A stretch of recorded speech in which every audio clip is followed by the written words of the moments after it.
தனுஷோடைய direction and ப்ரொடக்ஷனில் next அப்கமிங்கில் வரக்கூடிய ஒரு தமிழ் மூவி தான் நிலவுக்கு என்மேல் என்னடி கோபம். இந்த படத்தோட தேட்டர் லிஸ்ட்காக நிறைய பேர் பயங்கரமாக வெயிட் பண்ணிருப்பீங்க. இனிஷியலாக இந்த படம் வந்து வேலண்டைன்ஸ் வீக்கெண்டில் தான் ரிலீஸ் பண்ணுமா பிளான் பண்ணிட்டு இருந்தாங்க. ஆனால் இந்த படம் நமக்கு 1 வீக் டிலேயில் வரப்போகுது. இந்த படத்தை இப்போ வர February 21 அன்னைக்கு நமக்கு தேட்டர்ஸில் ரிலீஸ் பண்ண போகிறாங்க. இந்த படத்தோட ட்ரெயிலர் கட்டுமே ரெடி பண்ணியிருக்காங்க. ட்ரெயிலுக்கு சென்சாருமே வாங்கிட்டாங்க.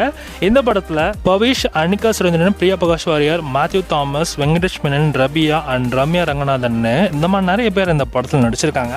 இந்த படத்தோட சாங்ஸ் தான் செம்மையாக ஹிட் ஆயிருக்கு. சாங்ஸில் ஒன்று கேட்க செம்மையாக இருக்கும். இதில் ஹைலைட்டாக இருக்க சாங்னு பார்த்தீங்கன்னா கண்டிப்பாக கோல்டன் ஸ்பேரோ சாங் சொல்லலாம். August 30 நமக்கு ரிலீஸ் ஆச்சு. அந்த சாங் செம்மையாக இருக்கும். அதுக்கப்புறம் காதல் ஃபெயில், ஏடி புள்ள இந்த மாதிரி சாங்ஸ்லாம் கூட கேட்க ஒன்று நல்லா இருந்தது. இந்த சாங்ஸ்லாம் கம்போஸ் பண்ணது நம்ம ஜி பிரகாஷ் தான். இந்த ட்ரெய்லரோட ரன் டைம் கிட்டத்தட்ட 2 minutes 24 seconds கிட்ட ரன் ஆக போகுது. இந்த படத்தை ஒரு ரொமான்டிக் காமெடி ஜானர்ல நம்ம தனுஷ் எடுத்திருக்காரு. தனுஷ் டைரக்ட் பண்ணிருக்கிறதுனால ஒரு பெரிய எதிர்பார்ப்பு இருக்கு. ரொமான்டிக் மூவின்னு தெரிஞ்சு போச்சு. ஸோ படம் வந்து யாருக்கான ஒரு படமா இருக்கும்னா மேக்ஸிமம் இந்த 2K கிட்ஸ்க்கான ஒரு படமா இந்த படம் மேக்ஸிமம் இந்த ஸ்டோரியை இருக்கும்னு நினைக்கிறேன். எனக்கு தெரிஞ்ச வரைக்கும் அப்படியே தான் கொண்டு போவாங்க.